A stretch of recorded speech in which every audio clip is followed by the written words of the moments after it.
En el mágico jardín de las hadas Mimosa florece un rincón especial lleno de flores, aromas y seres encantadores. Entre ellas destaca Mimosa Rosita, una pequeña muñeca de tela con un corazón tierno y alas de peluche que se mueve con cada suave brisa. Mimosa Rosita siempre ha sido un símbolo de alegría. Sus ojos de color miel, grandes y brillantes, reflejan la luz del sol y desprenden una ternura que contagia a todos los que la miran.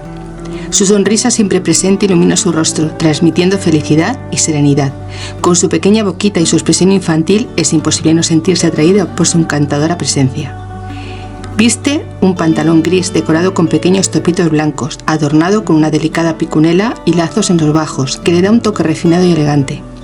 Su blusón, en tonos rosas y blancos, tiene un vuelo delicado que añade feminidad a su apariencia.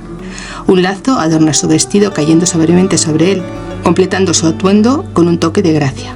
Su pelo de color fresa, recogido en moñetes y adornado con flores, le da un aspecto fresco y juvenil. 2 mechones de pelo caen suavemente sobre su bonita cara, lo que resalta su aire travieso y dulce. Como hada mimosa, Mimosa Rosita lleva consigo un pequeño ramillete de mimosas, que simbolizan su conexión con la naturaleza y su capacidad de traer la luz y vida a su alrededor. A lo largo de los días, Mimosa Rosita aprendió los secretos del jardín, cuidando de cada planta y flor junto a sus amigas las hadas. Su madre, una costurera talentosa, siempre estuvo a su lado, enseñándole el arte de crear belleza con sus propias manos.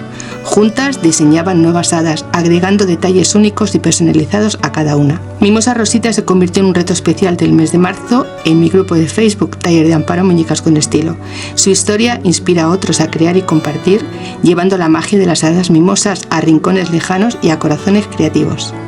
Cada vez que alguien ve a Mimosa Rosita, siente una chispa de alegría, recordando que la ternura y la belleza se encuentran en las pequeñas cosas y que la magia está en todos lados si se sabe dónde buscar.